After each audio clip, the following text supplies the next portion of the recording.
আউযুবিল্লাহি মিনাশ শাইতানির রাজিম বিসমিল্লাহির রহমানির রহিম আলহামদুলিল্লাহি রাব্বিল আলামিন ওয়াসসালাতু ওয়াসসালামু আলা নাবিয়িনা বাদা। সকল প্রশংসা আল্লাহ রাব্বুল আলামিনের এবং লক্ষ কোটি গুণ সালাত ও সালাম হযরত মুহাম্মদ সাল্লাল্লাহু আলাইহি ওয়াসাল্লামের উপর। আজকে একটা গুরুত্বপূর্ণ বিষয় নিয়ে কথা বলার চেষ্টা করতেছি। বিষয়টা হচ্ছে অজু। যেই অজু মূলত সালাত সহ যে কোনো ইবাদতের ক্ষেত্রে অজু বাধ্যতামূলক, এবং কি কোরআন ধরে পড়ার ক্ষেত্রেও অজু বাধ্যতামূলক। বিভিন্ন ক্ষেত্রে অজুর প্রয়োজনীয়তা অবশ্যই রয়েছে, এবং অজুতে সামান্য কিছু ভুলের কারণে আমাদের এই বিশাল এক ইবাদত নষ্ট হতে যাচ্ছে। এবং কি আল্লাহ রসুল সাল্লাল্লাহু আলাইহি ওয়াসাল্লামের অনেক হাদিস দ্বারা প্রমাণিত যে সামান্য এই অজুর ভুলের কারণে আমাদের এই অজুর সাথে অজুর সামান্য ভুলের কারণে ইবাদত বাতিল হওয়ার কারণে জাহান্নামে এই সংখ্যা অনেক বেশি, যে অজুর কারণে জাহান্নামে যাওয়ার। আজকে এই অল্প সময়ের মধ্যে চেষ্টা করব অজু বিষয়ে কিছু বলার জন্য। প্রথমে বলা যাক যে আল্লাহ রসুল সাল্লাল্লাহু আলাইহি ওয়াসাল্লাম একটা হাদিস, লাউলা আন আশাক্কু আলা উম্মতি লা মাজতুহুম বিতাখিরিল ইশাই ওয়াবিসসাওয়াকি ইনদা কুল্লি সালাহ। রাসূল সাল্লাল্লাহু আলাইহি ওয়াসাল্লাম এই হাদিসটা উল্লেখ করেছেন। বলা হয়েছে এখানে, আমার উম্মতের উপর কষ্টকর মনে না করলে আমি তাদেরকে এশার সালাত দেরিতে এবং প্রতি সালাতে মিসওয়াক করার নির্দেশ দিতাম। তাই এই হাদিসটা দ্বারা মূলত বলা হয়েছে যে সালাতের পূর্বে অর্থাৎ অজুর ক্ষেত্রে এই জিনিসটাকে একটা সুন্নত হিসেবে নেওয়া, যে আমরা যেন অজুর পূর্বে মেসওয়াক করি। তারপর আসুন আমরা আরেকটু সামনের দিকে যাই। এখানে প্রতি সালাতে অর্থে আল্লাহ রসুল সাল্লাল্লাহু আলাইহি ওয়াসাল্লাম বুঝাতে চেয়েছেন সালাতের জন্য অজু করার সময়, অতএব ঘুম থেকে উঠে এবং প্রতি ওয়াক্ত সালাতের জন্য অজুর পূর্বে মিসওয়াক করা উত্তম। এই সময় জিহ্বার উপরে ভালোভাবে হাত ঘষে গড়গড়া কুলি করা, এটা একটা সুন্নতের আওতাভুক্ত।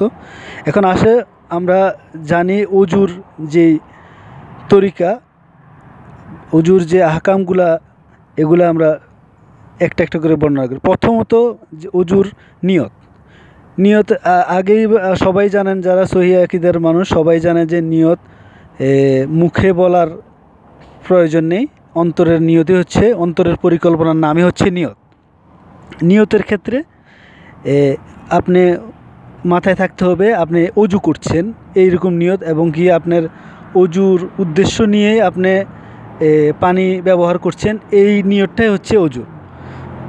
তারপরে আসুন দ্বিতীয়ত বিসমিল্লাহ বলার ব্যাপারে আল্লাহ রাসূল সাল্লাল্লাহু আলাইহি ওয়াসাল্লাম অনেক হাদিস আছে যে বিসমিল্লাহ বলল না তার অজু হলো না। এক্ষেত্রে বিসমিল্লাহটা খুবই জরুরি বিষয়। অতঃপর ডান হাতে পানি নিয়ে 2 হাত কবজি সমেত ধোয়া এবং আঙ্গুলগুলো খিলেল করা, এগুলা 3 নম্বরে গুরুত্বপূর্ণ জিনিস। 4 নম্বর, ডান হাতে পানি নিয়ে ভালোভাবে কুলি করবে এবং প্রয়োজনে নতুন পানি নিয়ে নাকে দিয়ে বাম হাতে ভালোভাবে নাক ঝাড়বে। নাকের নরম অংশ পর্যন্ত পানি পৌঁছানোর একটা বিষয় আছে। 5 নম্বর, কপালের গোড়া থেকে শুরু করে চিবুক পর্যন্ত, থুতনি পর্যন্ত এই অংশটুকু মুখমণ্ডল ধরা হয়, যেটাকে এই অংশটা ধৌত করা। 6 নম্বর, ডান ও পরে বাম হাত কনুই সমেত ধোয়া। এবং 7 নম্বর, পানি নিয়ে 2 হাতের ভিজা আঙ্গুলগুলি মাথার সম্মুখ হতে পিছনে এবং পিছনে হতে সম্মুখে ঝুলিয়ে একবার পুরো মাথা মাসা করা। এক্ষেত্রে একটা বিদআত আমাদের মধ্যে চালু আছে, ঘাড় মাসে করা। এই হাদিস এই ঘাড় মাসে করার কোনো হাদিস আমার জানা মতে নেই, এবং কি কেউ কোনো আলেম এই পর্যন্ত এই হাদিস দেখাইতে পারেনি। ঘাড় মাসের বিষয়টা সম্পূর্ণ একটা বিদআতি কাজ। একই সাথে ভিজা শাহাদাত আঙ্গুল দ্বারা কানের ভিতর অংশে ও বুড়ো আঙ্গুল দ্বারা কানের পিছনের অংশে মাসা করা, এটা জরুরি। পাগড়িবিহীন মাথা অবস্থায় মাথার কিছু অংশ এবং 1/4 মাথা মাসা করার কোনো দলিল নেই, বরং কেবল পূর্ণ মাথা অথবা মাথার সামনের কিছু অংশ সহ পাগড়ির উপর মাসা অথবা কেবল পাগড়ির উপর মাসা প্রমাণিত আছে। ডান ও বাম পায়ের টাকনু সমেত ভালোভাবে ধুবে বাম হাতের আঙ্গুল দ্বারা পায়ের আঙ্গুলসমূহ ক্লিয়ার করবে। আল্লাহ রসুলের যতগুলো হাদিস আছে বেশিরভাগ ক্ষেত্রে বাম হাত ইউজ করতে হবে পা ধোয়ার সময়, ডান হাত ইউজ না করাই ভালো। তবে কারো যদি সমস্যা থাকে যে না সে বাম হাতে ভালো মতো ধুইতে পারে না, সেক্ষেত্রে ডান হাত ইউজ করতে পারে, তবে বাম হাত ইউজ করাই সমীচীন। এছাড়া 9 নাম্বার, এভাবে অজু শেষে বাম হাতে কিছু পানি নিয়ে লজ্জাস্থান বরাবর ছিটিয়ে দিবে। এটা আল্লাহ রসুল সাল্লাল্লাহু আলাইহি ওয়াসাল্লামের হাদিস যে পবিত্রতার উদ্দেশ্যে অজু শেষে হাতে কিছু পানি নিয়ে লজ্জাস্থান বরাবর ছিটিয়ে নেবে। তারপরে আকাশের দিকে তাকিয়ে বলতে হবে আশহাদু আল্লা ইলাহা ইল্লাল্লাহু ওয়াহদাহু লা শারীকা লাহু ওয়া আশহাদু আন্না মুহাম্মাদান আবদুহু ওয়া রাসূলুহু আল্লাহুম্মা ইজআলনি মিনাত তাওবিনি ওয়াজআলনি মিনাল মুতাতাহহিরিন। এই দোয়াটা অনেক হাদিসে আছে, আপনারা সবাই মুখস্থ করে নেবেন। মুসলিম এবং তিরমিজি দুটি হাদিস গ্রন্থে এই দোয়াটা দেওয়া আছে।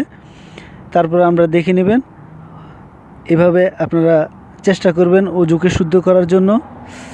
ওমর ফারুক রাদিয়াল্লাহু তাআলা বর্ণিত উক্ত হাদিসে রাসূল সাল্লাল্লাহু আলাইহি ওয়াসাল্লাম ইরশাদ করেন যে ব্যক্তি পূর্ণভাবে অজু করবে ও কালেমা শাহাদাত পাঠ করবে তার জন্য জান্নাতের 8টি দরজায় খুলে দেওয়া হবে, যেটা দিয়ে ইচ্ছা সে প্রবেশ করতে পারবে। এই হাদিসটি খুবই গুরুত্বপূর্ণ এবং সবাই জানে এই হাদিসটি, যে কেউ যদি অজুর পরে এই শাহাদাত আশহাদু আল্লা ইলাহা এই দোয়াটা পড়েন তাহলে তার জন্য 8টি দরজায় খোলা থাকবে। আমরা আসলে এই হাদিসগুলো জানার প্রয়োজন এবং কি অজুর নিয়মটা ভালোভাবে জানা উচিত। বিদআত থেকে মুক্ত হয়ে সহি শুদ্ধভাবে অজু করার তৌফিক দান করুক সবাইকে, এই জন্য ধন্যবাদ জানাচ্ছি। ওকে, আসসালামু আলাইকুম রহমতুল্লাহি ওয়া বারাকাতুহু। এখন অজু বিষয়ে কিছু প্রশ্ন উত্তরের বিষয়, যে অনেক ভাই প্রশ্ন করে থাকেন যে অজুর ক্ষেত্রে নামাজের জন্য আমি অজু করছি, সেক্ষেত্রে আমি আমার বাকি নামাজ ধরার জন্য আমি দ্রুত অজু করার বিষয়ে কতটুকু সাপোর্ট পাবো আর কি। এক্ষেত্রে আমি বলতে চাই যে সবাইকে, যে যেহেতু অজুর ভুলের কারণে আপনার সলাৎ বাতিল হতে পারে, সেক্ষেত্রে অবশ্যই আপনি অজু করবেন পূর্ণরূপে এবং যতটুকু সতর্কতার সাথে, সময় বেশি লাগুক তারপরেও অবশ্যই অজু সুন্দরভাবে সময় নিয়ে করতে হবে এবং আপনার হাত পা যে অংশগুলো ধৌত করা নিয়ম সেইগুলো যেন ভুলেও শুকনো থেকে না যায় সেদিকে লক্ষ্য রাখতে হবে, এবং যাতে করে আঙ্গুল দিয়ে পায়ের আঙ্গুলের চিপায় এবং হাতের আঙ্গুলের চিপায় এবং নাকের নরম অংশে পানি যাওয়ার এগুলা খেয়াল রাখতে হবে। যদিও দাড়ি খিলালের বিষয়টি রাসূল সাল্লাল্লাহু আলাইহি ওয়াসাল্লামের সুন্নাহ দ্বারা প্রমাণিত নয়, তবে অজুর অঙ্গগুলো ভিজানো খুবই জরুরি। শুকনা থেকে গেলে আপনার অজু হবে না, এটা খুব খেয়াল রাখতে হবে। সেক্ষেত্রে আপনার নামাজের জন্য তাড়াহুড়া করবেন না, আপনি যতটুকু পাবেন, আপনি যদি শেষ রাকাতও পান আপনাকে আল্লাহ রাব্বুল আলামিন ওই সওয়াবে পূর্ণ ওয়াক্তের সওয়াবে প্রদান করবেন। আপনি এই জন্য অজুর কারণে অজু তাড়াহুড়া করবেন না, সেক্ষেত্রে আপনার পুরো নামাজে বাতিল হতে পারে। তো আশা করছি সবাই এগুলো লক্ষ্য করবেন এবং আমাদের জন্য দোয়া করবেন। আমাদের এই চ্যানেলটির জন্য সবাই সাবস্ক্রাইব করবেন এবং আমাদের সঙ্গে থাকুন। ইনশাআল্লাহ আমরা সর্বোচ্চ চেষ্টা করব আপনাদের সঠিক পথ বাতলে দেওয়ার জন্য এবং সঠিক হাদিস প্রমাণ সহ দেওয়ার জন্য। তবে সবাইকে আবারও সালাম জানিয়ে বিদায় নিচ্ছি। আসসালামু আলাইকুম ওয়া রাহমাতুল্লাহি ওয়া বারাকাতুহু।